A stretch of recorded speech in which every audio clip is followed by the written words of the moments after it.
క్రీస్తునందు ప్రియమైనటువంటి ప్రియ దేవుని సంగమా, మన ప్రభును రక్షకుడైన యేసుక్రీస్తు పరిశుద్ధ నామంలో మీ అందరికీ కూడా శుభాలు వందనాలు తెలియజేస్తున్నాను.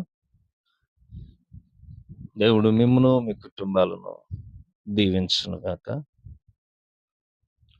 మరొక పర్యాయము మనమందరం కలిసి దేవుని మాటలు వినటానికి ప్రభు ఇచ్చిన ధన్యతను బట్టి దేవునికి స్తుతులు చెల్లిస్తూ ఉన్నాను. దేవుని యొక్క మహాకృపను బట్టి జీవము కలిగిన దేవుని మాటలు వినటానికి ప్రభు ఇచ్చిన గొప్ప ధన్యతను బట్టి యావతి దేవునికి స్తుతులు చెల్లిస్తూ ఉన్నాను. దేవుడు మీ అందరినీ దీవించును గాక. ఈరోజు ప్రభునందు ప్రియులరా, హెబ్రీయులకు రాసిన పత్రిక 11వ అధ్యాయం 5వ వచనంలో హానోకును గురించి, విశ్వాసుల జాబితాలో హానోకును గురించి వ్రాయబడిన మాటలు మనము జ్ఞాపకం చేసుకుందాం. హెబ్రీయులకు రాసిన పత్రిక 11వ అధ్యాయము 5వ వచనంలో, విశ్వాసమును బట్టి హానోకు మరణము చూడకుండా కొనిపోబడెను అని. విశ్వాసమును బట్టి హానోకు మరణము చూడకుండా కొనిపోబడెను అని వ్రాయబడి ఉంది. హానోకు దేవునిపై గల ప్రగాఢమైన నమ్మకానికి నిదర్శనం. విశ్వాసికి దేవునికి మధ్య ఉన్న సంబంధానికి, సహవాసానికి భక్తుడైనటువంటి హానోకు ఒక చక్కటి ఉదాహరణగా మనకు జ్ఞాపకం వస్తుంది. ఎత్తబడే స్థితి హానోకు మరణము చూడకుండా కొనిపోబడి, అంటే యేసు ప్రభువు తిరిగి వచ్చే సమయంలో జీవించి ఉన్న విశ్వాసులకు ఇదే అనుభవం కలుగుతుంది అని బైబిల్లో కొన్ని మాటలు మనం జ్ఞాపకం చేసుకుంటాం.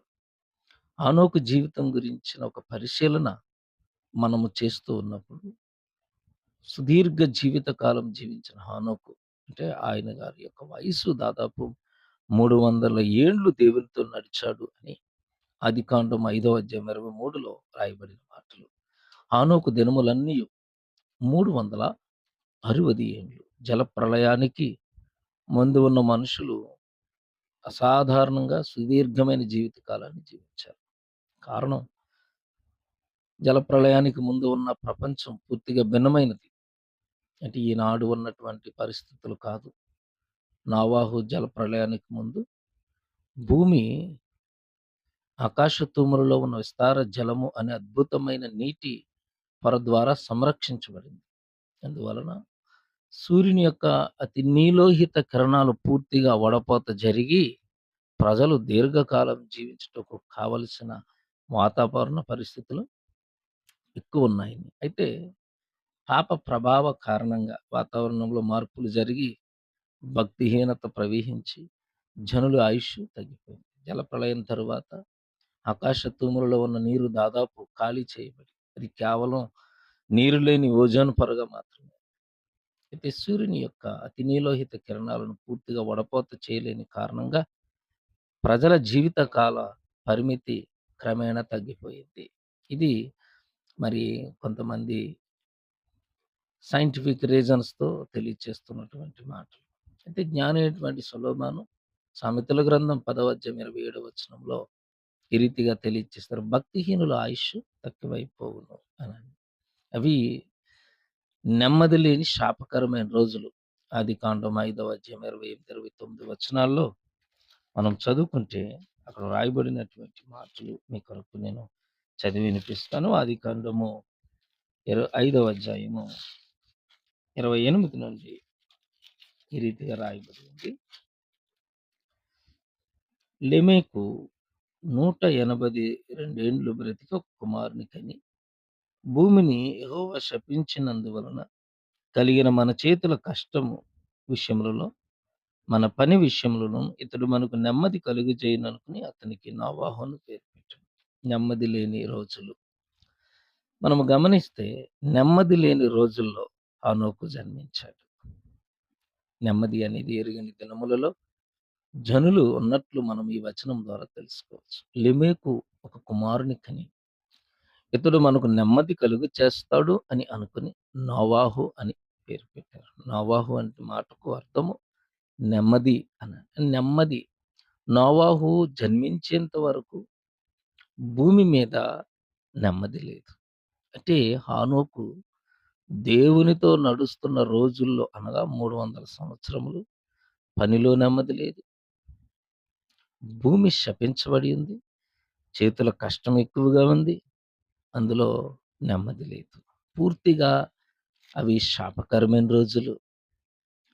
ప్రభునందు ప్రియులారా, ఆదికాండము మొదటి అధ్యాయము 28వ వచనాన్ని చదువుతాను. దేవుడు వారిని ఆశీర్వదించినట్లనగా మీరు ఫలించి అభివృద్ధి పొంది విస్తరించి భూమిని నిండించి దానిని లోపరుచుకొని సముద్రపు చేపలను ఆకాశ పక్షులను భూమి మీద ప్రాకు ప్రతి జీవిని ఏలుడని దేవుడు వారితో చెప్పాడు. ఆదామును దేవుడు ఆశీర్వదించాడు. ఆదాము పాపం చేసిన తరువాత ఆదాము నిమిత్తము నేల శపించబడినది. అప్పటి నుండి అబ్రహాముగా మార్చబడే వరకు ఆశీర్వాదం అనేది భూమి మీద లేదు. శాపము హానోకు మీద కూడా ఉంది అనేది మీకు జ్ఞాపకం చేస్తున్నాను. పరలోక నిరీక్షణ భూమి మీద లేదు. దేవుని కార్యం ఒకటి కూడా జరగలేదు. ఈనాడు కూడా మనం ఆలోచన చేయగలిగితే పాపం రోజు రోజుకు ఎక్కువైపోతూ ఎక్కడ చూచినా నెమ్మది లేదు. నెమ్మది లేకుండా శాపకరంగా ప్రజలు జీవితాలు ఉన్నటువంటివి. ఇటువంటి దినాలు ఏం చేయాలి? ప్రభునందు ప్రియులరా, ఏం చేస్తే మనం నెమ్మది కలిగి ఉంటాము? ప్రభువు మనకు జ్ఞాపకం చేస్తాడు. ప్రయాసపడి భారం మోసుకుంటున్న సమస్తమైన జనులారా నా యొద్దకు రండి అని దేవుడు మనల్ని ఆహ్వానిస్తాడు. దుఃఖపడుతున్న జీవితాలు, చింతతో నెమ్మది లేకుండా బ్రతుకుతున్న జీవితాలకు దేవుడే కదా ఆధారం. మనము హానోకును గురించి జ్ఞాపకం చేసుకుంటే, హానోకు అనగా అర్థం ఏమిటంటే ప్రతిష్ఠించబడిన వాడు అని. హానోకు అను హెబ్రీ క్రియకు అర్థం ప్రతిష్ఠింపబడినవాడు. ఇటువంటి దినాల్లో పుట్టిన హానోకు అంటే నెమ్మది లేని దినాలలో పుట్టిన హానోకు మొదటి 65 ఏండ్లు లోకస్తుడిగానే జీవించాడని మనం భావించాలి. హానోకు 65 ఏండ్లు బ్రతికి మెతూషెలను కనెను అని. హానోకు 60 ఏండ్లు బ్రతికి మెతూషెలను కనిన తరువాత దేవునితో నడిచి అనుభవాన్ని పొందుకున్నాడు. తన జీవితాన్ని, హృదయాన్ని దేవునికి ప్రతిష్ఠించాడు. రక్షణ అనుభవంలోనికి ప్రవేశించాడు.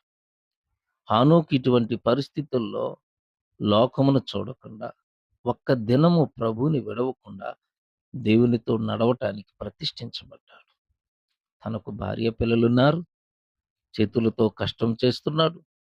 ఇంటి బాధ్యతలు అన్నీ నెరవేరుస్తూ నెమ్మది అనేది లేకపోయినా సాకులు చెప్పకుండా దేవునితో నడుస్తూ ఉన్నాడు. హానోకు మనవలనే పాపిగా ఈ లోకంలో పుట్టాడు. దాని తరువాత అతడు ఏ విధంగా రక్షించబడ్డాడు, ఏ విధంగా తన జీవితాన్ని దేవునికి సమర్పించాడు, ప్రతిష్ఠించుకున్న తరువాత ప్రభువుని ఏ విషయంలో కూడా దేవుని విడిచిపెట్టలేదు. విశ్వాసము ద్వారా దేవుణ్ణి హానోకు వెంబడించాడు. హెబ్రీయులకు రాసిన పత్రిక 11:5 అంటారు, దేవుణ్ణి వెంబడించాలి అంటే విశ్వాసమును బట్టి హానోకు మరణము చూడకుండా కొనిపోబడెను. విశ్వాసం అనేది లేకుండా దేవుని తెలుసుకునే అవకాశము, ఆయనతో నడిచే అవకాశం లేవు. అపనమ్మకము ఉన్న వ్యక్తి దేవుణ్ణి అబద్ధికుడిగా ఎంచుతున్నట్లుగా మనము జీవ గ్రంథంలో చదువుతూ ఉంటాం. దేవుని కుమారుని యందు విశ్వాసం ఉంచువాడు తనలోనే ఈ సాక్ష్యము కలిగి ఉన్నాడు. దేవుని నమ్మని వాడు ఆయన తన కుమారుని గూర్చి ఇచ్చిన సాక్షిని నమ్మలేదు గనుక అతడు దేవుణ్ణి అబద్ధికునిగా చేసినవాడు. ఒక వ్యక్తి హృదయంలో మరొక వ్యక్తి గురించి అపనమ్మకం, అపనింద తలంపు ఉంటే వారిద్దరి మధ్య సహవాసం ఎలా సాధ్యం? హానోకులో ఉన్న విశ్వాసం, హానోకు విశ్వాసము ద్వారా దేవునితో అద్భుతముగా నడుచుటయే మరణము చూడకుండా అతడు ఎత్తబడుటకు కారణమైనది. హానోకు విశ్వాసి అని చెప్పటానికి జీవగ్రంథం మనకు జ్ఞాపకం చేస్తుంది. అవును, ఏ కాలమందైనా విశ్వాసము ద్వారానే రక్షణ మనము పొందుకోగలం. అబ్రహాము కూడా దేవుని నమ్మి నీతిమంతుడుగా మారినాడు. మీరు విశ్వాసము ద్వారా కృపచేతనే రక్షింపబడి ఉన్నారు. ఇది మీ వలన కలిగినది కాదు. దేవుని వరమే. అపోస్తలుడైన పౌలు ఎఫెసీ సంఘానికి రాస్తూ తెలియచేసిన మాటలు. ఎఫెసీ పత్రిక 2వ అధ్యాయం 8వ వచనం. విశ్వాసము లేని వారు దేవునికి ఇష్టలు కారని అప్పుడైనా, ఇప్పుడైనా, ఎప్పుడైనా దేవుని కుమారుని యందు విశ్వాసం ఉంచుట ద్వారా మాత్రమే మనము రక్షించబడగలం. కాబట్టి విశ్వాస మూలమున మనం నీతిమంతులముగా తీర్చబడి, మన ప్రభువైన యేసుక్రీస్తు ద్వారా దేవునితో సమాధానం కలిగి ఉంటాం. హానోకు విశ్వాసి ఎలా రక్షించబడ్డాడు? ఎలా మరణం చూడకుండా కొనిపోబడ్డాడంటే, అతనిలో ఉన్న మొదటి గొప్ప వాక్యం దేవుని యందు విశ్వాసం కలిగినవాడు. రెండోది ప్రభునందు రక్షణ పొందుకున్న వారు ఏం చేయాలి? దేవునితో నడవాలి. రక్షణ పొందుకున్న హానోకు దేవునితో 300 ఏండ్లు నడిచాడు. ఆదికాండం 5వ అధ్యాయము 22వ వచనాన్ని మనము చదువుకుంటే అక్కడ వ్రాయబడినటువంటి మాట. ఆదికాండం 5వ అధ్యాయం 22వ వచనంలో హానోకు మెతూషెలను కనిన తరువాత 300 ఏండ్లు దేవునితో నడుచుచు కుమారులను కుమార్తెలను కనెను. క్రీస్తు యేసు మరణం ద్వారా రక్షణ పొందుకున్న మనం, రక్షించబడిన మనం దేవునితో నడవలసినది. హానోకు 300 ఏండ్లు దేవునితో నడుచుట మనకేం జ్ఞాపకం చేస్తుంది? మనము కూడా దేవునితో కలిసి నడిచే భాగ్యమును ఎంచుకోవాలి. దేవునితో నడుచుట అనగా క్రీస్తును పోలి నడుచుకుంట. పౌలు భక్తుడు తెలియచేస్తారు. కొరింథీయులకు రాసిన మొదటి పత్రిక 11వ అధ్యాయము మొదటి వచనంలో, నేను క్రీస్తును పోలి నడుచుకొనుచున్న ప్రకారము మీరును నన్ను పోలి నడుచుకొనుడి. దేవునితో నడవకుండా లోకంలో నడుస్తూ అదేమని అడిగితే కొన్ని సాకులు మనం చెప్పడం చూస్తాం. క్రైస్తవులకు అలవాటుగా మారిపోయిన విషయం ఏమిటంటే, దేవునితో నడుచుటలో ఆలస్యము, జాప్యము. దానికి కొన్ని కారణాలు చెప్తారు. చదువుకోవాలని, పెళ్ళయిందని, పిల్లలున్నారని, ఉద్యోగ పరిస్థితులు, కుటుంబ పరిస్థితులు ఎన్నో. ఇవన్నీ దేవునితో నడుచుటకు అడ్డమని ఏదో ఒక సాకు చెప్పుకుని దేవునితో ఆగిపోయే పరిస్థితులు. కొంతమంది అయితే దేవునితో నడవడం కాదు గాని, దేవుడే మనల్ని నడిపిస్తాడని చెప్తూ, దేవునికి తనతో నడిచే క్రైస్తవులు కావాలి అనే విషయాన్ని వారు పూర్తిగా మర్చిపోతూ ఉంటారు. ప్రభునందు ప్రియులారా, దేవునితో నడవటం అంటే నీతిగా జీవించటమే. ఆదికాండం 6వ అధ్యాయం 9వ వచనంలో, నోవాహు నీతిపరుడును తన తరములలో నిందారహితుడై ఉండెను. నోవాహు దేవునితో కూడా నడిచినవాడు. నోవాహు నీతిపరుడు, దేవునితో నడిచినవాడు. అంటే ఎవరు నీతిగానో నిందారహితగానో ఉంటారో వారినే దేవునితో నడిచేవారు అంటారు. ప్రభునందు ప్రియులారా, దైవ నీతితో కలిసి జీవించటమే దేవునితో నడవటం. ఈ లోకం మనల్ని నీతిమంతుల్ని చేయలేదు. క్రీస్తు మనల్ని నీతిమంతునిగా చేశాడు. ఆయన నీతిని మన జీవితాలకు ఆపాదించుకోవాల్సిన అవసరత ఉంది. దేవునికి ఇష్టుడిగా జీవించిన హానోకు, హెబ్రీయులకు రాసిన పత్రిక 11వ అధ్యాయం 5వ వచనంలో, అతడు కొనిపోబడక మునుపు దేవునికి ఇష్టుడైండెనని సాక్ష్యం పొందెను. దేవుడు హానోకుతో నడవటానికి ఎందుకు ఇష్టపడ్డాడు? కారణము, రక్షణ పొందుకున్న వారు దేవుని బిడ్డలు గనుక దేవుడు వారితో నడుచుటకు సమ్మతించుచున్నాడు. ఆమోసు గ్రంథం 3:3 అంటారు, సమ్మతింపకుండా ఇద్దరు కూడి నడుతురా? ప్రభువును అంగీకరించుట సులువే గాని దేవునికి ఇష్టలుగా జీవించుట అనేది బహు కష్టతరమైనది. ఎవరు దేవునికి ఇష్టలుగా ఉండగలరు? విశ్వాసం కలిగిన వారు మాత్రమే. చాలామంది విశ్వాస విషయంలో లోపం కలిగి ఉంటున్నవారు కనుక వారంటే దేవునికి ఇష్టం లేకుండా ఉంది. విశ్వాసం లేకుండా దేవునికి ఇష్టడై ఉండుట అసాధ్యమని వాక్యంలో మనం చూస్తాం. కనుక విశ్వాసము కలిగిన వారు మాత్రమే దేవునికి ఇష్టలు కాగలరు. ఇంకెవరు దేవునికి ఇష్టలంటే, సామెతల గ్రంథం 11:20లో రాయబడింది. యథార్థముగా ప్రవర్తించేవారు ఆయనకిష్టలు. యథార్థవంతులుగా ఉన్నవారు దేవునికిష్టలవుతారు. యథార్థత మనల్ని బలపరుస్తుంది, ధైర్యపరుస్తుంది. దేవుడు ఇష్టపడే జీవితము కూడా అది. సామెతలు 12:22లో సత్యవర్తనులు ఆయనకిష్టలు. సత్యవర్తులనగా వాక్యానుసారం జీవించుచు దేవునికి ఇష్టలుగా ఉన్నవారు. కపట మనస్సు లేనివారు. 2 మాటలు మాట్లాడని వారు. మరొకటి రోమీయులకు రాసిన పత్రిక 14:18లో ఈ విషయమందు క్రీస్తునకు దాసుడైన వాడు దేవునికిష్టుడును, మనుషుల దృష్టికి యోగ్యుడునై ఉన్నాడు. క్రీస్తు దాసులుగా ఉన్నవారు అనగా దేవుని కొరకు పరిచర్య చేయువారు దేవునికిష్టలు. ప్రభువు పని చేయటానికి ఇష్టపడినవారు. ప్రభునందు ప్రియులారా, హానోకు మరొక గొప్ప కార్యం ఏమిటంటే ప్రవచించాడు అనని. యూదా పత్రిక 1:14లో ఆదాము మొదలుకొని ఏడవ వాడైన హానోకు కూడా వీరిని గురించి ప్రవచించి ఇట్లనెను, ఇదిగో అందరికిని తీర్పు తీర్చుటకును వారిలో భక్తిహీనులందరూ భక్తిహీనముగా చేసిన వారి భక్తిహీనత క్రియలన్నిటిని గూర్చి. హానోకు కాలంలో ప్రజలు నెమ్మది లేని శాపకరమైన పరిస్థితుల్లో భక్తిహీనులుగా ఉన్నవారు. అటువంటి వారికి కఠినమైన దేవుని తీర్పు రాబోచున్నదని, ఆ తీర్పు తీర్చుటకు యేసు త్వరలో రానయ్యున్నాడని హానోకు 5,000 సంవత్సరాల క్రితమే ప్రవచించాడు. ప్రవచించుట, దేవుని కొరకు నిలబడి ఆయన యొక్క తీర్పులను గురించి ప్రకటిస్తూ హానోకు జీవించాడు. నేను కూడా పాపమునకు ఎటువంటి దుర్గతి కలిగి ఉన్నదో ఎరిగిన మనం రానయ్యున్న ఆ భయంకరమైన శిక్షణ గురించి ప్రజలకు హానోకు వలె ప్రకటించవలసిన వారమై ఉన్నాం. దేవుని ద్వారా ఎరిగిన సత్యాన్ని ప్రవచించుట అదే జీవితంలో శ్రేష్టమైనది. పౌలు భక్తుడు చెప్తాడు 1 కొరింథీ 14 ప్రవచించువాడే శ్రేష్ఠుడు. యేసుప్రభు వారు అన్నారు, మీరు సర్వలోకములకు వెళ్ళి సర్వ సృష్టికి సువార్తను ప్రకటించుటని ప్రభువారు జ్ఞాపకం చేశారు. దేవుడు ఎన్నో అద్భుతాలు, అవకాశాలు మనకి ఈ కాలంలో అనుగ్రహిస్తూ ఉన్నాడు. అవకాశం ఉన్న ప్రతి వారు హానోకును పోలి దేవుని సువార్తను శాయశక్తుల ప్రజలకు అందించవలసి ఉన్నది. చివరిగా దేవుని చేత తీసుకొని పోబడిన వాడు హానోకు. ఆదికాండం 5:24 హానోకు దేవునితో నడిచిన తరువాత దేవుడు అతన్ని తీసుకుని పోయిన గనుక అతడు లెక్కపోయాను. ఎవరైనా మరణము ద్వారా దేవుని దగ్గరికి వెళ్ళిపోతారు. కానీ అప్పటికి మరణము చూడకుండా దేవుని దగ్గరికి వెళ్ళిన వారు ఎవరు కూడా లేరు. దేవుని ఎరిగి ఆయనతో నడిచిన హానోకు మరణము చూడకుండా ఎత్తబడిన వారిలో మొదటివాడిగా ఉన్నాడు.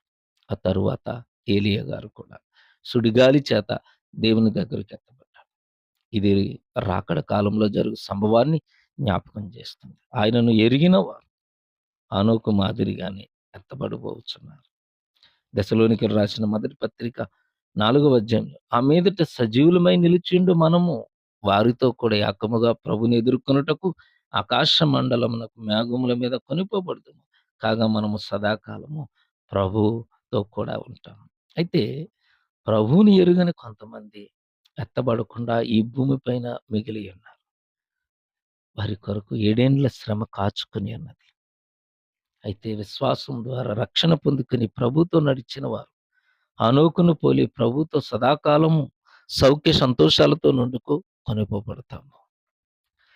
ప్రియులరా, మరణములో నుండి జీవంలోనికి మనం దాటాలంటే ఒకేసారి మనము హానోకు మాదిరిగా క్రీస్తుతో ఎలాగ నడుస్తున్నామో పరీక్షించుకుందాం. హానోకు లాంటి క్రైస్తవులు దేవునికి కావాలని కదా మనము హానోకులాగా దేవునితో నడవాలని ప్రభు కోరుకుంటూ ఆ మాటలు జీవ గ్రంథంలో రాయించారు. దేవుడు మనతో నడుస్తాడు. మనము దేవునితో నడవాలి అనేది ఆయనకిష్టమైన కార్యం. పరలోకంలో స్థానం కూడా హానోకు లాంటి వారికి. కాబట్టి హానోకును పోలి దేవునితో నడుచుచు దేవునికి ఇష్టలమై లోకానికి క్రీస్తును గూర్చి ప్రకటించుచు ప్రభువు ప్రత్యక్షమైనప్పుడు సిగ్గుపడక ధైర్యంతో ఆయనను ఎదుర్కొనులాగున మనమందరము ఈ లోకములో ప్రభు మహిమార్థమై జీవిస్తూ ఆయన నామానికి ఘనత ప్రభావములు ఆరోపిస్తూ దేవుని బిడ్డలముగా బ్రతకటానికి ప్రభు కృప మనకు తోడయుండి బలపరచునుగాక. ఆమేన్. ఆమేన్. చిన్న ప్రార్థన చేసుకుందాం. కృప కలిగిన మా తండ్రి, పరిశుద్ధుడైన మా దేవ, హనోకు మాటలు మేము విని మా జీవితాలను బలపరుచుకోవటానికి, హనోకు వంటి ధైర్యంతో కూడిన జీవితాన్ని జీవిస్తూ నిన్ను వెంబడించటానికి దేవా, మీరు మాకిచ్చిన ఉదయకాలపు ధ్యానమును బట్టి నీకు వందనాలు. ఈ మాటలు మా జీవితాలకు, సంఘాలకు ఆశీర్వాదకరంగా ఉంచి బలపరచండి. నాయనా, నీ ప్రియ బిడ్డలను ఇంకనూ మరింత విశ్వాసంలో ముందుకు కొనసాగుతూ దీవెనకరమైన కుటుంబాలుగా దీవించి బలపరచండి. బిడ్డల చదువులను, కుటుంబంలో ఉన్న జీవనోపాధిని ఆశీర్వదించి బలపరచండి. నీ కృపా సన్నిధిని ప్రభువా నీ బిడ్డలకు తోడుగా ఉంచి ఆయురారోగ్యాలతో క్షేమంతో దీవించి బలపరిచి ప్రతి బంధకాలం నుండి విడుదల పొందుటకు సహాయం చేసి నడిపించమని యేసునామాన ప్రార్థించి వేడుకుంటున్నాము తండ్రి. ఆమేన్. మన పరమ తండ్రి అయిన దేవుని ప్రేమ, ఆయన కుమారుడైన యేసుక్రీస్తు కృప, పరిశుద్ధాత్మిక అన్యోన్య సహవాసం మనందరికీ తోడయుండి బలపరచును గాక. ఆమేన్. ఆమేన్.